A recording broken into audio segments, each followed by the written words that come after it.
I want to talk to you today about trust, and specifically that one person you just can't trust. It's not your ex, it's not your boss, it's not the person that stabbed you in the back, it's you. Self-trust is so important. It is an integral part of self-esteem. Now, I think self-esteem is like a three-legged stool, and it takes self-worth, self-confidence, and self-trust. Till you could build the trust in yourself, then how can you have any confidence? And how can you build self-worth? I know for me, I was raised in the nice family. We were too nice. We didn't talk about stuff. We just, were hospitable, and just that's the way I was raised. And it was in a strong Christian home. My parents were strong Christian people, and they didn't cram that down our throat. They just lived it. But somewhere I got in there that you're supposed to turn the other cheek and to be helpful and loving and to think the best of people and that sort of thing. And somehow I got that programming. And so I was kind of innocent and gullible, and I just trusted everybody. And through several life events, sexual abuse, and of course we didn't talk about it, so I didn't tell my parents. And then the thing that I remember in my past that just shut me down to not trust people was, I don't know, so like freshman in high school, and this friend of mine called me and said they were having a party and could I sneak out, and that this guy I knew would pick me up, and so I snuck out and he picked me up, and it was out, I lived in a small town, so you just go out in the country. And when I got there, there wasn't anybody else there but him and his three other guys, and they tried to rape me. And I fought, and I told them that I would tell, and so they took me home. And I was so betrayed by this girlfriend. And to this day, I don't really know what or any of that. And several of those things that happened. And, I got pregnant at 16. I gave a baby up for adoption. And I became very withdrawn, avoided people. And I started dating this guy, and we got married. I was 18 years old.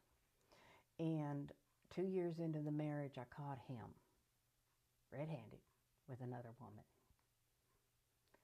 Talk about betrayal. Lying, cheating. I was going to divorce him. My gut said I need to get out of this marriage. And because of the upbringing, and you're supposed to give 7 times 7. So, and by this time I am a full-blown codependent, people-pleasing, approval-seeking, woman. And I just thought that, that rejection and that abandonment, even though it would have been a decision to divorce him, and he made the promises and the well-timed words and all of those things, and we stayed married. And for years, I stayed married to this man. And the behavior, as far as I know, didn't stop. I just turned a blind eye to it.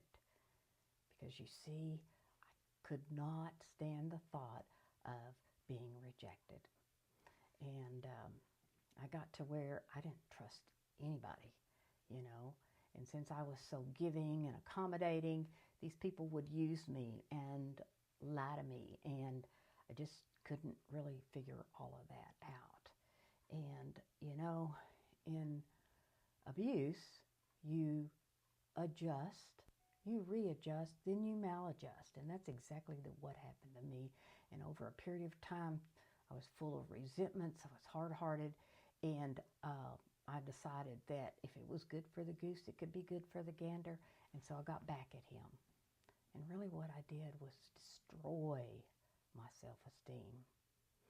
By the time I got to counseling, this counselor really had me focus on self-trust. It was a whole new concept. And he said that all of those infractions and all of that stuff that had happened caused me to not trust myself. And I began on the journey of learning how to trust myself with decisions, with people I picked. I did get out of that marriage. That's a whole nother story. But the thing I want to really talk about is trusting yourself. You know, I had to begin to decipher where was it the breakdown was. And a lot of it was tied up in how I felt about myself. Wasn't worthy. And those type of things. And I would make decisions and pick people based on my worth. And as that began to grow, I got into recovery from codependency, and that began to grow. And I began to learn the tools to use. And through practice, I could override that survival mode. Now, I still struggle in this area of trust. I know today something will happen. Somebody will betray me or lie to me, and immediately I'm in survival mode. And I go to that lizard brain kicks in, and man, there is no reasoning. No, I'm just, first thought's wrong, second thought's criminal. Hopefully my third thought through practice is to do the things that I have learned to diffuse that so that I don't react. The first best thing I do is say stop. And then I can decide what I need to do. I can write about it. I can call a safe person and talk about it. I can diffuse before I react so that I can respond. I know that learning to trust is myself was a hard thing for me to take the time to take a time out. There are several things that I learned, and to engage prefrontal cortex reasoning and decision making and that sort of thing. Instead of running on my little lizard brain, gets me in trouble every time, that lizard brain. So I have to stop and take stock. So part of my recovery from trusting untrustworthy people was to write about that.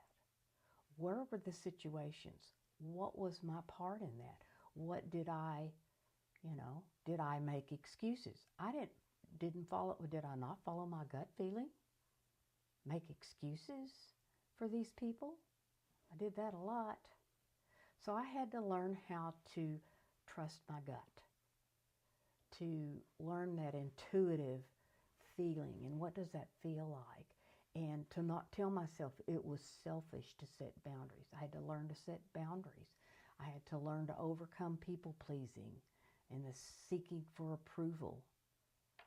And today, I'll know that I have to tap into trusting God.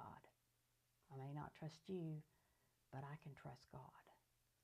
And through that discernment and that intuitive feeling, then I can trust that He will give me the insight to make the right decisions, to pick the right people, to do the right thing. So the first thing you need to do is, if you make commitments to yourself, to keep them above what the other people want you to do, above their schedules and their stuff. Take everybody else out of the picture, and what would you do? And keep those commitments to yourself. Start with small ones, maybe like drinking more water or those small things, and then keep those commitments to yourself. It grows the trust in yourself. The next thing is say what you're going to do and do it. If you can't, then, call that person and say, hey, I'm not going to be able to do this. It's okay to do that. Learn to set boundaries. Boundaries define who you are, but they also help you trust yourself. The things that I watch for in other people is, do they respect my boundaries? Do they do what they say they are going to do? Or are they just big talky, no doey? Promise, promise, promise. And then they don't ever fulfill those. The well-timed words, the manipulation don't work as well with me anymore. I was doing my practicum in my master's degree, and I was working with this psychologist, and I can remember him telling me, he said, you hold your cards real close to your vest, don't you? I really didn't know what he was saying when he said that. I understand it today. Is I don't trust others. But more so than I ever have, because I trust myself more. So I set those boundaries. I still tend to be a little accommodating, and I struggle with talking about stuff. But the main thing is to know yourself, to maybe know, you don't have to know why you do it. You just have to know that you do it. And then do the things to change those.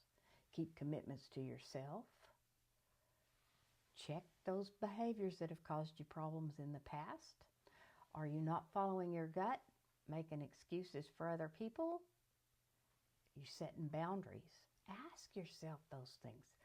To thine own self be true. Learn those things. I think about being a refugee. A refugee is someone that flees for safety because they're being persecuted. And of course, we think of it as someone that leaves the country and comes to another country. And I think I was a refugee for years. And I think about the song, it's by Tom Petty, called Refugee, but I like the version that Melissa Etheridge sings. And probably it came out maybe about 15 years ago or so, 20 years ago. But I really related to that song. And some of the words in the song is, somewhere, somehow, somebody must have pushed you around some. Honey, it don't make no difference to me. Everybody has to fight to be free. You don't have to live like a refugee. I stopped living like a refugee. I claim my space. If you like what I share here, please subscribe, hit like, share this with somebody you think might needs to hear it. I have a free self-esteem appraisal. You click the link below to my website. It'll take you there. It pops up. You can sign up and get that free appraisal. Also work one-on-one and coaching clients. And that's also on my webpage. I sell some ebooks. They're workbooks that help overcome codependency, irrational beliefs and self-talk, emotional regulation, and there's one on self-esteem. And you can go and check that out. The link's below. I also linked the song to Melissa Etheridge. And remember to be you on purpose.